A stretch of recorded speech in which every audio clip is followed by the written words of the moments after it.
আগামী শুক্রবার সংযুক্ত আরব আমিরাত সহ মধ্যপ্রাচ্যে উদযাপিত হবে পবিত্র ঈদ উল আজহা। কোরবানির ঈদ ঘিরে পশু কেনার প্রস্তুতি নিচ্ছেন স্থানীয়দের পাশাপাশি প্রবাসীরাও। আমিরাত থেকে মামুনুর রশিদের পাঠানো রিপোর্ট। বাংলাদেশের মতো আমিরাতেও জমে উঠেছে পশুর হাট।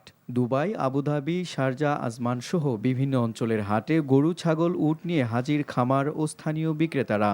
কিছু খামারে অনলাইনে পশু বুকিংয়ের সুবিধাও রাখা হয়েছে। পবিত্র ঈদুল আজহা সামনে রেখে সামর্থ্য অনুযায়ী কুরবানির পশু কিনতে স্থানীয়দের পাশাপাশি আমিরাতের নানা প্রান্ত থেকে ছুটে যাচ্ছেন প্রবাসী বাংলাদেশিরাও। কেউ কেউ দেশে পরিবারের জন্য অর্থ পাঠিয়ে কুরবানির আয়োজন করেন, আবার অনেকেই আমিরাতেই কুরবানি সম্পন্ন করেন। মাইকিংও করা হয় না, আবার অনেক পশু দেখেছি এখানে কিন্তু নাম ধরেও কিন্তু বিক্রয় করা হয় না, দেশে যেভাবে বিক্রয় করা হয়। তো এখানেও আসলে খুব বেশি মানে একদম পরিবার ছাড়া থাকলেও কিন্তু অনেকে কিন্তু আবার পরিবার নিয়েও কিন্তু কোরবানি করেন, আবার অনেকে কিন্তু আবার বন্ধু বান্ধব নিয়েও কিন্তু কোরবানি করে থাকে। বিভিন্ন দেশের মানুষ এখানে বসবাস করে, যার কারণে কিন্তু এই যে পশুর হাট প্রতিনিয়তই কিন্তু বেশ জমজমাট।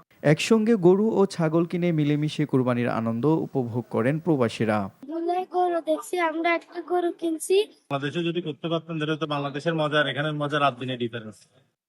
এদিকে ঈদ উপলক্ষে প্রবাসীরা বাংলাদেশে কুরবানি করতে পরিবারের কাছে রেমিটেন্স পাঠাচ্ছেন, যা অর্থনীতিতেও ইতিবাচক প্রভাব ফেলছে।